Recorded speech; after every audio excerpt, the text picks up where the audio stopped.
नमस्कार साथियों, एक बार फिर से चाणक्य गुरु के डिजिटल प्लेटफॉर्म पर आपका हार्दिक स्वागत है। और अपन वर्ण विचार पढ़ रहे थे। वर्ण विचार में स्वर के जो प्रकार हैं, स्वर के प्रकार पढ़ रहे थे।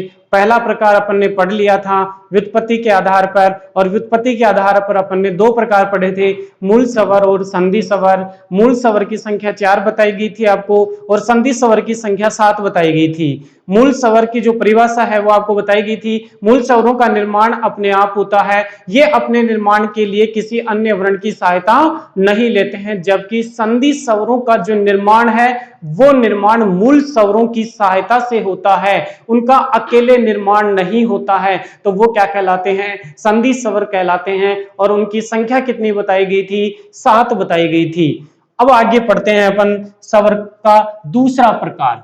देखो, अपन पढ़ रहे हैं स्वर के प्रकार। स्वर के प्रकार पहला पढ़ चुके हैं, किसके आधार पर? व्युत्पत्ति के आधार पर। किसके आधार पर? व्युत्पत्ति के आधार पर। दूसरा पढ़ेंगे। दूसरा जो प्रकार है, देखो दूसरा प्रकार जो अपन पढ़ेंगे वो होगा अपना उच्चारण काल के आधार पर। उच्चारण काल के आधार पर मैंने कहा था मित्रों आपको कि कोई भी आधार यदि आप प्रकार में लेते हैं तो उसको रटने की आवश्यकता नहीं है, उस बिंदु को ध्यान से समझो वो क्या कह रहा है। और जब वो आप उस बिंदु को समझ जाएंगे तो आपको प्रकारों की संख्या भी रटने की आवश्यकता नहीं पड़ेगी, और प्रकार कौन कौन से होते हैं वो भी रटने की आवश्यकता नहीं पड़ेगी। आप खुद अंदाजा लगाओ। उच्चारण, उच्चारण का क्या अर्थ है? बोलना। उच्चारण का क्या अर्थ होता है? बोलना। काल का अर्थ है समय। काल का अर्थ क्या होता है? समय। अपन ने उच्चारण काल के आधार पर विभाजित किया है। अब अपन इसको ऐसे भी बोल सकते हैं कि बोलने में लगने वाला जो समय है उसके आधार पर अपन किसी स्वर का उच्चारण करते हैं, तो जो समय लगता है उस समय के आधार पर। अब देखो, समय की केवल दो स्थितियां होंगी, या तो समय कम लग सकता है या समय ज्यादा लग सकता है। बोलो, कोई तीसरी स्थिति बन सकती है? अपने हिंदी भाषा में कोई तीसरी स्थिति नहीं बनती है। अपने हिंदी भाषा में केवल दो ही स्थितियां बनती है। एक तो कौन सा? कम समय लगे, और एक ज्यादा समय लगे। देखो, उच्चारण काल के आधार पर बांट रहे हैं। उच्चारण का अर्थ होता है बोलना, काल का अर्थ होता है समय। बोलने में लगने वाला समय, बोलने में लगने वाला समय दो प्रकार से लगेगा, या तो कम समय लगेगा या ज्यादा समय लगेगा। तो इस आधार पर इसके कितने प्रकार किए गए मित्रों? दो प्रकार किए गए। उच्चारण काल के आधार पर स्वर के कितने प्रकार किए गए? दो प्रकार किए गए। पहला जो प्रकार यहां लिया गया वो पहला प्रकार है ऋस्व स्वर। ऋस्व स्वर। और दूसरा जो प्रकार लिया गया वो प्रकार लिया गया दीर्घ स्वर। दीर्घ स्वर। अब आप इन दोनों को ध्यान से समझें। पहले तो ये ध्यान रखें, देखो ऋस्व स्वरों को ही लघु स्वर कहा जाता है, यानी ऋस्व स्वरों का दूसरा नाम क्या है? लघु स्वर है। और जो दीर्घ स्वर है इनका जो दूसरा नाम है वो है गुरु स्वर। क्या नाम है? गुरु स्वर। ऋस्व स्वरों को ही लघु स्वर कहते हैं, और दीर्घ स्वरों को ही क्या कहते हैं? गुरु स्वर कहते हैं। और ये भी कह सकते हैं अपन, जो अपन ने पहला प्रकार पढ़ा था स्वर का व्युत्पत्ति के आधार पर, मूल स्वर, संधि स्वर, तो ये जो ऋस्व स्वर है इसको मूल स्वर भी कह सकते हैं। दीर्घ जो स्वर है उसको संधि स्वर भी कह सकते हैं। अब अपन इन दोनों में अंतर करते हैं कि ऋस्व स्वर कौन कौन से होते हैं, दीर्घ स्वर कौन कौन से होते हैं, और इनकी परिभाषा को समझने की कोशिश करते हैं। रटना नहीं है, समझने की कोशिश करते हैं। आप खुद अंदाजा लगाओ कि लघु का अर्थ क्या होता है? छोटा। तो यहां अपन अर्थ ले लेते हैं कम। भाई छोटा है यानी कम ही तो अर्थ ले रहे हैं। ऋस्व का अर्थ भी कम। और दीर्घ का अर्थ क्या होता है? बड़ा। तो यहां अपन ले लेते हैं ज्यादा। और गुरु का अर्थ बड़ा होता है, तो यहां भी अर्थ क्या लेंगे, ज्यादा। परिभाषा आपके सामने आ गई है। मैंने कहा था रटना मत किसी भी चीज को, जो भी आपको बिंदु पढ़ाया जा रहा है उस बिंदु को आपको रटने की आवश्यकता नहीं है। पहले उसे बिंदु को समझें कि ये क्या कहना चाह रहा है, क्या पूछना चाह रहा है। उच्चारण काल बोला बोलने में लगने वाला समय, बोलने में केवल दो स्थितियां लगेंगी समय में, या तो कम समय लगेगा या ज्यादा समय लगेगा। बोलो आया या नहीं आया, कम ज्यादा। परिभाषा हो गई। वे स्वर जिनके उच्चारण में सबसे कम समय लगता है वे ऋस्व स्वर या लघु स्वर कहलाते हैं। वे स्वर जिनके उच्चारण में ऋस्व स्वरों की अपेक्षा ज्यादा समय लगता है, ऋस्व स्वरों की अपेक्षा ज्यादा समय लगता है, वो क्या कहलाते हैं, दीर्घ स्वर या गुरु स्वर कहलाते हैं। एक बार फिर से ध्यान से सुने। ऋस्व लघु अर्थ क्या हुआ, कम। अब कम हुआ, अपन विभाजन किसके आधार पर कर रहे हैं, उच्चारण काल के आधार पर कर रहे हैं। इसका मतलब बोलने में लगने वाला समय, उच्चारण में लगने वाला समय यदि कम लगता है तो वो ऋस्व स्वर होगा या लघु स्वर होगा, और यदि बोलने में लगने वाला समय या उच्चारण काल में लगने वाला जो समय है वो ज्यादा होगा तो उसे दीर्घ स्वर या गुरु स्वर कहेंगे। अब बात करते हैं इनकी संख्या की। किसकी बात करते हैं, संख्या की, कि ऋस्व स्वर संख्या में कितने होते हैं और जो दीर्घ स्वर हैं या गुरु स्वर हैं इनकी संख्या कितनी होती है। देखो ऋस्व स्वर की जो संख्या है, ध्यान रखना, 4 है।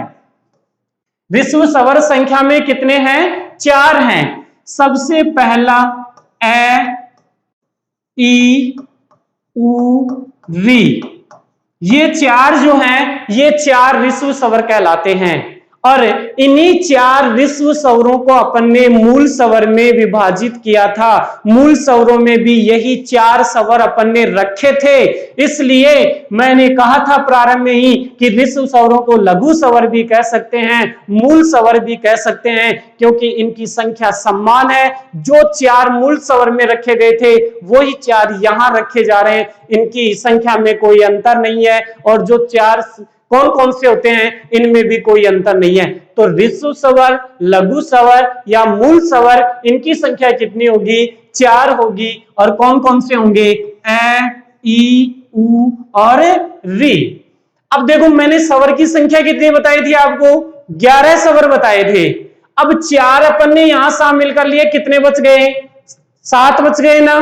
तो इसका मतलब 7 क्या होते हैं, दीर्घ स्वर होते हैं या गुरु स्वर होते हैं। 7 क्या होते हैं, दीर्घ स्वर या गुरु स्वर होते हैं। और वो कौन कौन से होंगे, आ, ई, उ, ए, ऐ, ओ, औ। ये जो 7 होते हैं ये 7 क्या कहलाते हैं, दीर्घ स्वर कहलाते हैं।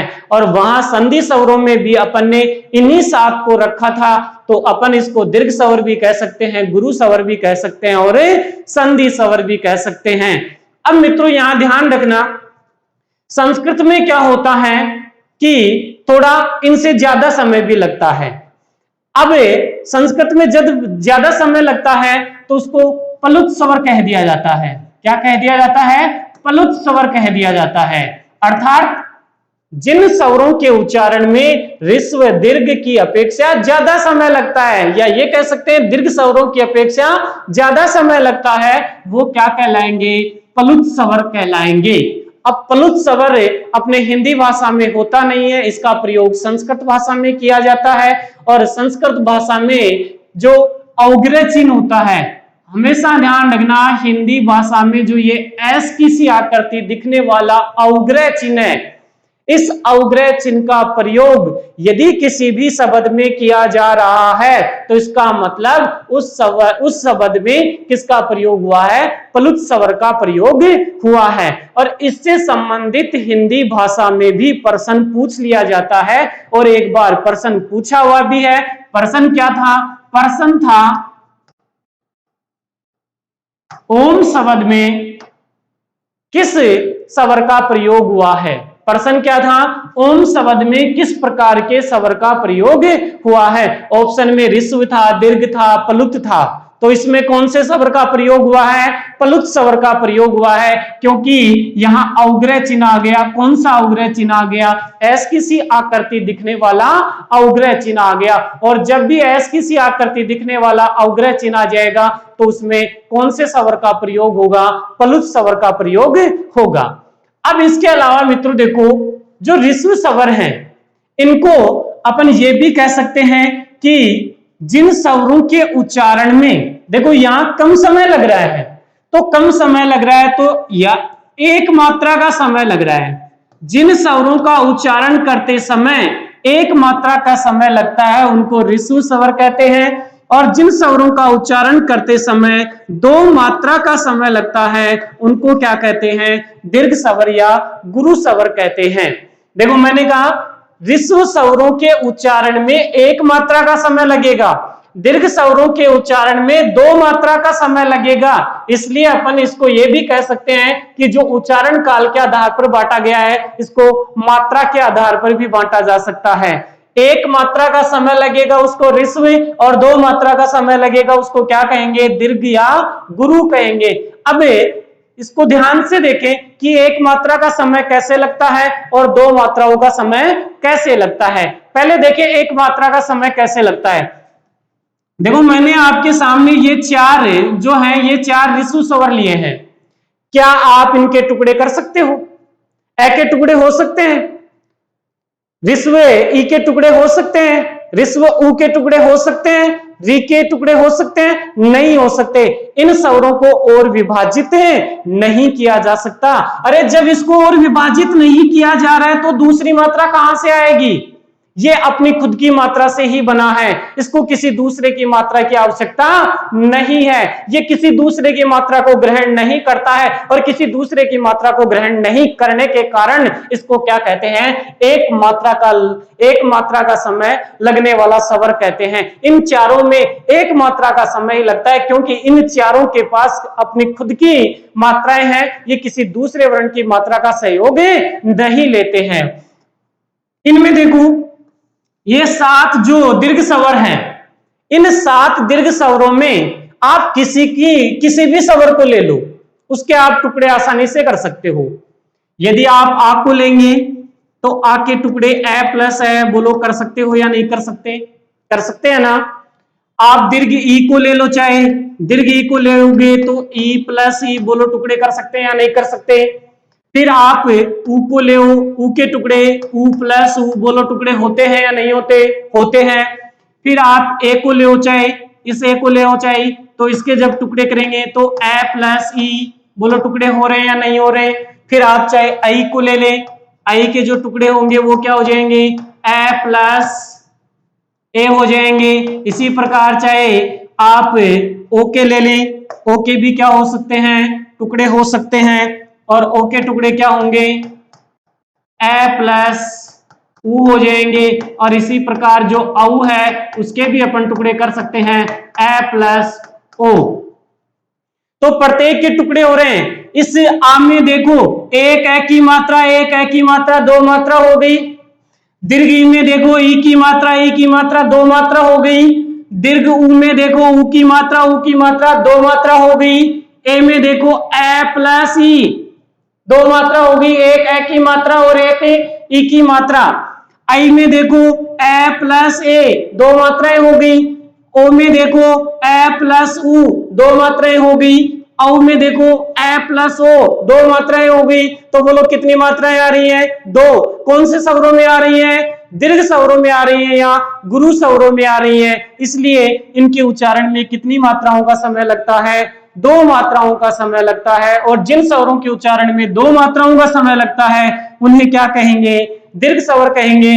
और जिनके उच्चारण में एक मात्रा का समय लगता है उन्हें क्या कहेंगे, ऋस्व स्वर कहेंगे। और यहाँ प्लुत स्वर में कह दिया जाता है 3 मात्राओं का समय लगता है। प्लुत स्वरों का जब उच्चारण किया जाता है तो इनके उच्चारण में कितनी मात्राओं का समय लगता है, 3 मात्राओं का समय लगता है। अब उसको समझे कि प्लुत स्वरों के उच्चारण में 3 मात्राओं का समय कैसे लगता है। देखो पलुत स्वर, पलुत स्वर, इससे संबंधित प्रश्न कैसे पूछा जाता है मैंने बता भी दिया आपको, और दोबारा भी सुने। प्रश्न आपके सामने पूछेगा, शब्द दे देगा, ओम शब्द में किस प्रकार के स्वर का प्रयोग हुआ है, और ऑप्शन में प्लुत दिया हुआ मिलेगा। अब हिंदी भाषा में चाहे कैसा भी शब्द आ जाए, हिंदी भाषा में चाहे कैसा भी शब्द आ जाए, लेकिन यदि उस शब्द में ये एस की सी आकृति का जो अवग्रह चिन्ह होता है, इस अवग्रह चिन्ह का यदि प्रयोग किया जाता है, तो इसका मतलब उस शब्द में किसका प्रयोग हो रहा है, प्लुत स्वर का प्रयोग हो रहा है। और इसके उच्चारण में कितनी मात्राओं का समय लगता है, 3 मात्राओं का। कैसे लगता है देखो एक बार, मैंने आपके सामने लिखा एक संधि का जो उदाहरण है, उस संधि के उदाहरण के माध्यम से मैं इसको समझाने की कोशिश करता हूं। प्र प्लस अक्सी, और ध्यान से सुनना दोस्तों, ये एक संधि विच्छेद दिया हुआ है और इसमें अपन को संधि करनी है। मैं संधि नहीं पढ़ा रहा हूं, मैं केवल आपको ये बता रहा हूं कि प्लुत स्वरों के उच्चारण में 3 मात्राओं का समय कैसे लगता है। भाई अपन ने जो लघु स्वर है या अपन ये कहें ऋस्व स्वर है, उनमें 1 मात्रा का समय कैसे लगता है देखा अपन ने। दीर्घ स्वर या गुरु स्वरों में 2 मात्राओं का समय कैसे लगता है, ये अपन ने देखा। तो प्लुत स्वरों के उच्चारण में 3 मात्राओं का समय कैसे लगता है, इसकी जानकारी भी हमें होना आवश्यक है। तो उसको देखते हैं कि 3 मात्राओं का समय कैसे लगता है। देखो यहां विसर्ग आ रही है, और विसर्ग से पहले ए स्वर आ रहा है। विसर्ग से पहले क्या आ रहा है, ए स्वर आ रहा है। तो एक संधि का नियम है, उत्व विसर्ग संधि जो होती है, उस उत्व विसर्ग संधि का नियम है कि जब विसर्ग से पहले ए आ स्वर आए, विसर्ग से पहले ए आ स्वर आए, देखो विसर्ग से पहले ए आ स्वर आए, और विसर्ग के बाद यदि सघोष वर्ण आ जाए, ये आगे पढ़ेंगे सघोष क्या होते हैं, बस आप एक बार इसको देखें कि प्लुत स्वर में 3 मात्राओं का समय कैसे लगता है। सघोष क्या होते हैं आगे पढ़ेंगे, अपन संधि कैसे करते हैं ये भी पूरा अपन आगे पढ़ेंगे। अपन केवल यहाँ ये देख रहे हैं कि प्लुत स्वर में 3 मात्राओं का समय कैसे लगता है। तो यहाँ एक नियम होता है, तो इस विसर्ग को ओ का आदेश होता है ना। अब उसी के अनुसार इस शब्द को लेके चलो। उदाहरण आपके सामने लिखा हुआ है प्र प्लस अक्सी, उदाहरण आपके सामने लिखा हुआ है प्र प्लस अक्सी। देखें यहां विसर्ग आ रही है, विसर्ग आ रही है, फिर विसर्ग से पहले यहां देखो इस रह में कौन सा स्वर है, ए स्वर है, तो यहां लिखा हुआ है या तो ए स्वर होना चाहिए या आ स्वर होना चाहिए। प्लस के बाद में सघोष, सभी जो स्वर होते हैं सघोष होते हैं, तो ए स्वर आ रहा है, इसका मतलब जो ओ विसर्ग है, इस विसर्ग को किसका आदेश होगा, ओ का आदेश होगा। अब लगा दो नियम, पै ऐसा कैसा आ गया, रे विसर्ग ओ में बदल गई और अक्सी। अब यहां देखो हिंदी में तो क्या करते हैं कि ये जो ओ है इसको भी रे में शामिल कर लेते हैं, और ये जो ए है इस ए को भी किस में शामिल कर लेते हैं, रे में ही शामिल कर लेते हैं, और इस शब्द को अपन लिख देते हैं परोक्ष। संधि विच्छेद में ये अक्सी लिखा जाता है, लेकिन जब अपन संधि युक्त पद बनाते हैं तो वहां परोक्ष लिखा जाता है, ये ध्यान दें। और ये अपन पूरा संधि में पढ़ेंगे क्यों अक्सी लिखा जाता है, क्यों अक्स लिखा जाता है। बस आप तो यहाँ ये समझे कि इसी रे में अपन ने ओ की मात्रा को शामिल कर लिया, ए की मात्रा को शामिल कर लिया, तो एक तो रे की हो गई, एक ओ की हो गई, और एक ए की और आ गई, तो कितनी मात्राएं हो गई, 3। एक तो रे की, एक ओ की, एक ए की, बोलो 1 2 3, कुल कितनी मात्राएं हो गई, 3। तो इनके उच्चारण में कितनी मात्राओं का समय लगता है, 3 मात्राओं का। संस्कृत में क्या करते हैं कि संस्कृत में ये जो परोक्ष शब्द है रे में ओ की मात्रा को शामिल कर देते हैं, और इस एस जो स्वर है इसके स्थान पे इस प्रकार से बना देते हैं, एक एस की सी आकृति का अवग्रह चिन्ह रख देते हैं। इस प्रकार से प्लुत स्वरों के उच्चारण में कितनी मात्राओं का समय लगता है, 3 मात्राओं का समय लगता है।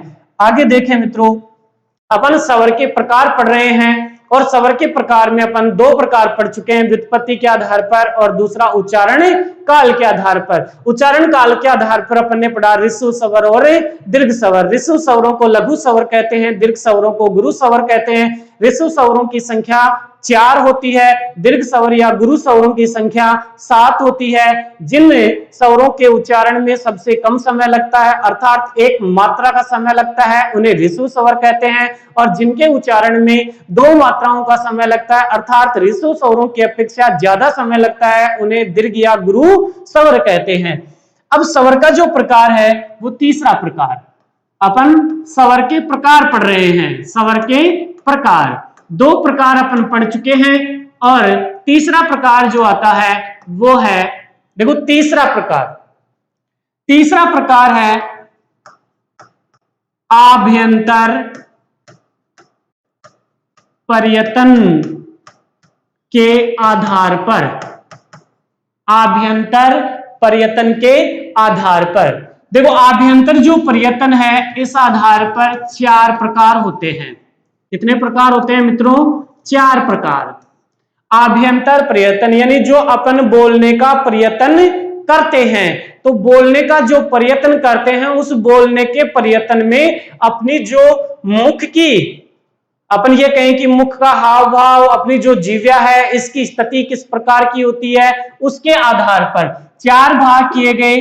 और पहला जो किया गया वो किया गया संवर्त स्वर। दूसरा इसमें आता है अर्ध संवर्त स्वर, अर्ध संवर्त स्वर। तीसरा जो आता है वो है विवर्त स्वर, और चौथा जो आता है वो है अर्ध विवर्त स्वर, अर्ध विवर्त स्वर।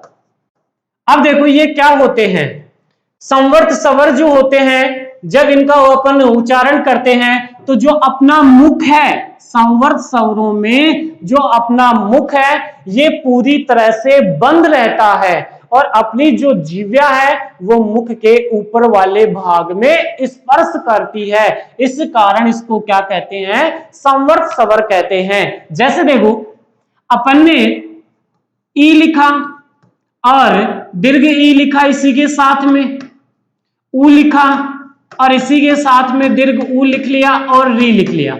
एक बार में मैं इन्हें सभी स्वरों में जो स्वर शामिल किए जाते हैं उनको लिख रहा हूं, फिर आप और अपन उच्चारण के माध्यम से इसको समझेंगे। अर्ध संवर्त में देखो ए ओ, विवर्त में आ, और अर्ध विवर्त में ए आई और औ, ये होते हैं। अब देखो संवर्त स्वरों में मैंने बताया कि अपना जो मुख है ये पूरी तरह से बंद रहता है, यानी जब अपन संवर्त स्वरों का उच्चारण करते हैं या बोलने का प्रयत्न करते हैं तो बोलने के प्रयत्न में अपना जो मुख है वो पूरी तरह से बंद रहता है, अर्थात खुलता नहीं है, और अपनी जो जीव्या होती है वो जीव्या मुख के ऊपर वाले भाग में स्पर्श करती है। आप खुद उच्चारण करके देखो, ई ई मुख विवर है वो पूरी तरह से बंद होगा, मामूली सा खुल सकता है। देखो अपन भाषा विज्ञान की दृष्टि से अपने द्वारा शुद्ध उच्चारण है या अपन उस वर्ण का शुद्ध उच्चारण करना चाहिए लेकिन शुद्ध उच्चारण नहीं हो पाता है, लेकिन भाषा विज्ञान की दृष्टि से देखा जाएगा तो जो मुख है वो पूरी तरह से क्या रहेगा? बंद रहेगा। आप खुद को अंतर समझ में आएगा। आप ई का उच्चारण करो, ई ए का उच्चारण कर रहे हैं, मुख खुल रहा है, फिर आ में पूरा खुल रहा है, फिर ए में वापस बंद हो रहा है। ध्यान से सुनो दोबारा, आपने ई का उच्चारण किया, ई का उच्चारण कर रहे हैं, मुख विवर मामूली सा खुल रहा होगा आपका, ई उ मामूली सा खुल रहा है ना, और जीव्या ऊपर वाले भाग में स्पर्श कर रही है। ए का उच्चारण करो, ए बाहर देखो, ए मुख विवर थोड़ा ये ई में जो उच्चारण कर रहे थे उससे थोड़ा ज्यादा खुल गया। फिर उच्चारण करो आ में देखो पूरा खुल रहा है, आ में पूरा खुल रहा है। फिर अर्धविवर्त में देखो ए आई ओ, इन सभी से थोड़ा कम आ गया, तो यही इनकी क्या होती है? परिभाषा होती है। तो संवर्त स्वर जो होते हैं संख्या में कितने होते हैं? ध्यान रखना, इनकी संख्या 5, अर्ध संवर्त स्वरों की संख्या 2, ए और ओ। विवर्त स्वरों की संख्या जो होती है वो 1 होती है, और अर्धविवर्त की जो संख्या होती है वो 3 होती है, ए, ऐ और औ। ये 3 क्या कहलाते हैं? अर्धविवर्त स्वर कहलाते हैं। इसके बाद में देखो तीसरा प्रकार आ गया आभ्यंतर प्रयत्न के आधार पर। अगला प्रकार देखो चौथा, स्वर के प्रकार, और उस स्वर के प्रकार में जो चौथा प्रकार है वो आता है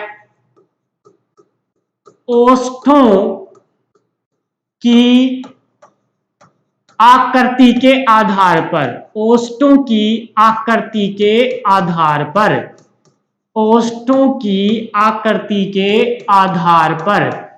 देखो होठों की आकृति, ओष्ठों की आकृति यानी होठों की आकृति के आधार पर। होठों की आकृति देखो दो ही हो सकती हैं, या तो होठ गोल हो सकते हैं या होठ गोल नहीं होंगे। यदि होठ गोल हो गए तो उन्हें वर्ताकार कह देंगे, और यदि होठ गोल नहीं हुए तो उन्हें क्या कहेंगे? अवर्ताकार कहेंगे। इसका मतलब ओष्ठों की आकृति के आधार पर कितने प्रकार हो गए? 2 प्रकार हो गए। कितने प्रकार हुए? 2 प्रकार हुए। कौन कौन से? वर्ताकार, अवर्ताकार। होठों की आकृति गोल हो रही है, वर्ताकार। होठों की आकृति गोल नहीं हो रही है, इसका मतलब अवर्ताकार। कितने भाग? 2। कौन कौन से? वर्ताकार, दूसरा अवर्ताकार। वर्ताकार किसे कहेंगे? जिनमें होठों की आकृति क्या हो जाती है? गोल हो जाती है या वर्त के समान हो जाती है, उसे क्या कहेंगे? वर्ताकार। और जिनमें होठों की आकृति गोल नहीं होती है उन्हें क्या कहेंगे? अवर्ताकार। अब वर्ताकार स्वर कौन कौन से हैं और अवर्ताकार स्वर कौन कौन से हैं? परिभाषा समझ में आ गई ना? वृत्त गोल होता है, और गोल होता है तो इसका नाम क्या दे दिया? वर्ताकार। और इनको क्या नाम दे दिया? अवर्ताकार। अब आप खुद उच्चारण करो, ए का उच्चारण करो। ए बोलो, होठों की आकृति गोल हो रही है? नहीं हो रही ना? तो बोलो किस में रखेंगे? अवर्ताकार में रखेंगे। ए किस में आएगा? अवर्ताकार में। करो, आ का उच्चारण करो। आ बोलो, हुई होठों की आकृति गोल? नहीं हुई, तो किस में रखेंगे? अवर्ताकार में रखेंगे। आगे करो उच्चारण। ई हुई क्या होठों की आकृति गोल? नहीं हुई, तो किस में रखेंगे? अवर्ताकार में। दीर्घ ई का उच्चारण करो। ई नहीं हुई, तो इसको भी किस में रखेंगे? अवर्ताकार में। अब ऊ का उच्चारण करो। ऊ का उच्चारण करो, होठों की आकृति गोल होगी? ऊ हुई ना गोल? खुद उच्चारण करके देखो, ऊ गोल हो रही है तो किस में रख देंगे? वर्ताकार में रख देंगे। दीर्घ ऊ का उच्चारण करेंगे, ऊ उसमें भी गोल हो रही है तो किस में रख देंगे? वर्ताकार में रख देंगे। आगे री बोलो, हुई क्या ऊ के समान हो रही है? एक तो री का उच्चारण करो, री ऊ हुई ना? ऊ में गोल हो रही है, री में गोल नहीं हो रही है, तो री किस में आ जाएगा? अवर्ताकार में आ जाएगा। फिर ए का उच्चारण करो। ए में भी नहीं हुई, अवर्ताकार। आई का उच्चारण करो, आई में भी नहीं होगी, करके देखो। आई नहीं हुई ना? ओ में हो रही है गोल, उच्चारण करो। ओ होठों की आकृति गोल हो रही है, किस में रख देंगे? वर्ताकार में रख देंगे। औ का करो, औ गोल हो रही है ना, तो किस में रख देंगे? वर्ताकार में रख देंगे। ये लो भाई, हो गए सारा का सारा विभाजन। 11 के 11 स्वर आ गए। 4 तो क्या हो गए? वर्ताकार, और 7 क्या हो गए? अवर्ताकार हो गए। रटने की आवश्यकता नहीं है, खुद उच्चारण करो और रखो। इसका मतलब वर्ताकार स्वरों की संख्या कितनी होती है? 4। अवर्ताकार स्वरों की संख्या कितनी होती है? 7। कितनी होती है? 7 होती है। इसके बाद में देखो, अपन ने ओष्ठों की आकृति के आधार पर पढ़ लिया 2 प्रकार, वर्ताकार और अवर्ताकार।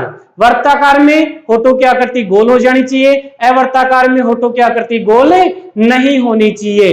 तो ऊ, ओ, औ इनमें गोल होती है तो इसको वर्ताकार में रख दिया, और बाकी में गोल नहीं होती है तो इनको किस में रख दिया? अवर्ताकार में रख दिया। अगला प्रकार, 4 प्रकार अपन स्वर के पढ़ चुके हैं। 5वां प्रकार स्वर का,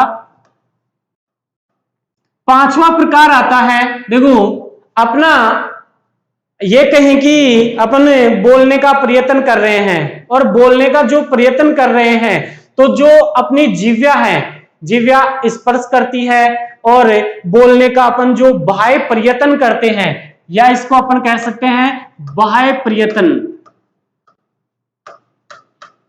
बाह्य प्रयत्न के आधार पर, या मुख की आकृति के आधार पर भी कह सकते हैं। और ये होते हैं तीन। कितने होते हैं? तीन। देखो पहला होता है अग्रभाग स्वर, अग्रभाग स्वर। दूसरा होता है मध्य भाग स्वर। तीसरा जो होता है वो होता है पश्चभाग स्वर। कितने हो गए? तीन। अब इनको देखना है कि इनमें कौन कौन से स्वर आते हैं। देखो एक जो मध्य भाग है इसको याद रख लेना कि इसमें कौन सा आएगा। देखो मध्य भाग जो स्वर है, इस मध्य भाग में ए आता है, अकेला एक ही होता है इसमें। कौन सा आता है? ए। अब बाकी बच गया अग्रभाग और पश्च भाग बच गया। इन दोनों को देखो, अग्रभाग में देखो अपन याद करो संवर्त जो स्वर थे, उन संवर्त स्वरों में ई उ और री को रखा था। री को रखा था ना, तो यहां देखो ई भी आएगा और दीर्घ ई भी आएगा। लेकिन अब यहां ध्यान रखना ऊ नहीं आएगा। क्या नहीं आएगा? ऊ नहीं आएगा। यहां क्या रखा जाएगा? ए आई, और जो री बच गया उस री को उतार देंगे। क्यों? क्योंकि भाई ई के मिलने से ही ए का निर्माण होता है और ई के मिलने से ही आई का निर्माण होता है, या कह दे ए के मिलने से आई का निर्माण होता है। तो ये चारों एक साथ रखे जाएंगे, क्योंकि जहां से ई का अपन उच्चारण करेंगे वहीं से किसका उच्चारण होगा? ए का उच्चारण होगा। मध्य भाग में अपन केवल एक रख चुके हैं। बच गया अपने सामने कौन सा? पश्चिम भाग बच गया। इसमें कौन सा रखा जाएगा? देखो कौन कौन से बच गए? ए आ गया, मध्य भाग में रख चुके हैं ना। कौन सा बच गया? आ। ई आ गया, दीर्घ ई भी आ गया, ऊ बच गया, दीर्घ ऊ बच गया। बाद में री आ गया, ए आई भी आ गया, तो ओ रह गया, ओ और औ। ये लो जी, ये हो गए किसके आधार पर? भाय प्रयत्न के आधार पर या मुख की आकृति के आधार पर। अग्रभाग स्वर जिनका उच्चारण मुख के आगे वाले भाग से होता है। अग्र का अर्थ क्या होता है? आगे, तो आगे वाले भाग से होता है अग्रभाग हो गया। जिनका उच्चारण मध्य भाग से होता है मध्य भाग हो गया। और जिनका उच्चारण पश्चिम भाग से या पीछे वाले भाग से होता है उसको क्या कह दिया गया? पश्चिम भाग स्वर कह दिया गया। या इसको जीवा के भागों के आधार पर भी बांट सकते हैं। जीवा के भागों के आधार पर भी कितने प्रकार किए जाते हैं? तीन। अग्रभाग, मध्य भाग, पश्चिम भाग। जीवा के आगे वाले भाग से जिन स्वरों का उच्चारण होता है उन्हें अग्रभाग स्वर। जीवा के बीच वाले भाग से जिनका उच्चारण होता है मध्य भाग, और जीवा के पीछे वाले भाग से जिनका उच्चारण होता है वो क्या हो गए? पश्चिम भाग स्वर हो गए। अग्रभाग स्वरों की संख्या 5, 1 2 3 4 5। मध्य भाग स्वरों की संख्या 1 ए, और पश्चिम भाग स्वरों की संख्या 5। और कुल कितने हो गए? 11। 5 ये और एक ये हो गया, कुल कितने हो गए? 11 हो गए। अब इसके बाद में देखो दोस्तों, अगला जो स्वर का प्रकार आता है वो जो अपन बाह्य प्रयत्न है, या अपन ये कहें कि घर्षण। घर्षण के आधार पर जो स्वर हैं उनके दो प्रकार किए जाते हैं, सघोष और अघोष। तो इसको अपन व्यंजन के साथ में पढ़ेंगे, क्योंकि सभी जो स्वर होते हैं सघोष होते हैं और व्यंजनों को भी सघोष अघोष में शामिल किया जाता है। तो व्यंजन के साथ में अपन इसको प्रकार को पढ़ेंगे। इसके बाद में जो प्रकार आता है स्वर का, एक होता है देखो जो अनुस्वार है, उस अनुस्वार के आधार पर प्रकार करते हैं। देखो अनुस्वार के आधार पर कैसे? एक तो होता है सानुनासिक, सानुनासिक। एक होता है निर्नुनासिक, निर्नुनासिक। एक होता है सानुनासिक, एक होता है निर्नुनासिक। सानुनासिक जो है इसको अपन अनुनासिक भी बोल सकते हैं, अनुनासिक। देखो दोबारा लिखता हूं इसको,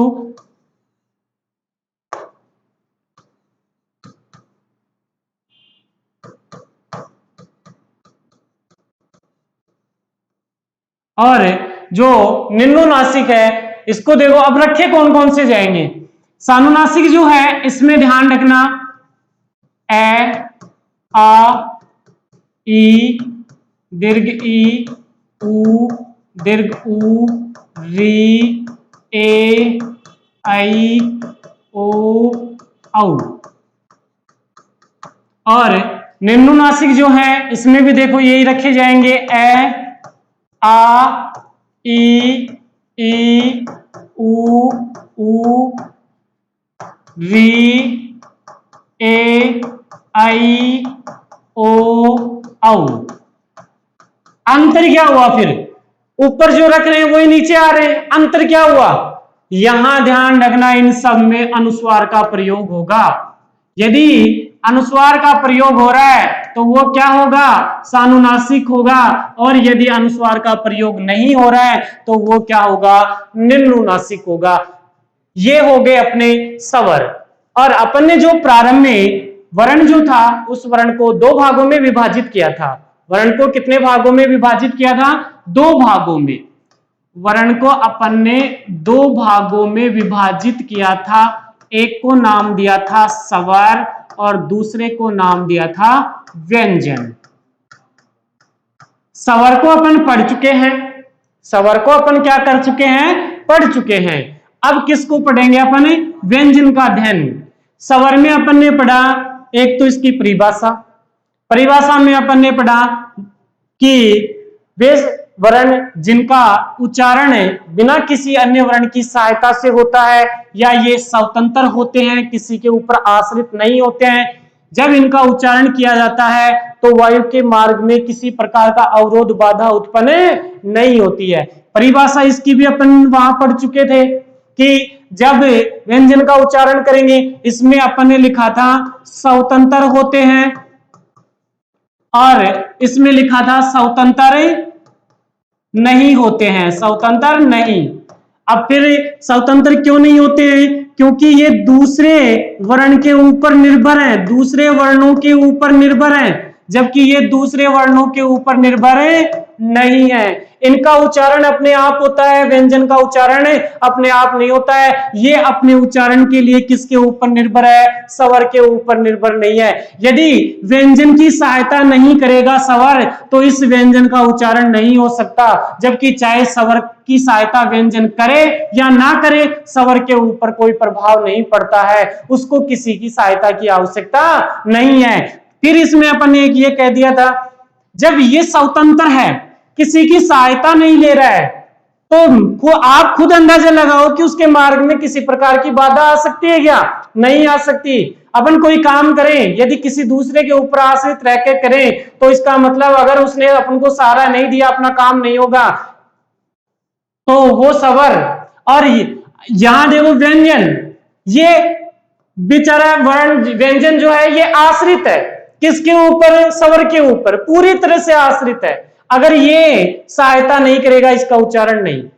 तो अपन वैसे भी देखें कि कोई अपनी सहायता नहीं करे और अपन पूरी तरह से उसके ऊपर निर्भर हो तो क्या अपना काम हो सकता है? नहीं हो सकता। मार्ग में बाधा आएगी, मार्ग में रुकावट आएगी, तो इसका मतलब स्वर के मार्ग में कोई रुकावट नहीं आती है क्योंकि ये तो आश्रित नहीं है। इसके मार्ग में किसी प्रकार की बाधा नहीं आती है क्योंकि यह आश्रित नहीं है, और किसी प्रकार का अवरोध नहीं आता है। और ये क्या है? आश्रित है। किसके ऊपर? स्वर के ऊपर आश्रित है। तो इसका मतलब इसके मार्ग में रुकावट भी आएगी, बाधा भी आएगी, अवरोध भी आएगी। जब ये अपना यानी ये कहें कि सहायता देना बंद कर देगा तो ये व्यंजन का उच्चारण आसानी से नहीं हो पाएगा। तो अब आगे की क्लास में दोस्तों अपन पढ़ेंगे व्यंजन प्रकरण के बारे में। आज के लिए इतना ही, और यदि आप इस चैनल पर नए हैं तो इस चैनल को सब्सक्राइब करें और इस वीडियो को लाइक और शेयर जरूर करें। धन्यवाद।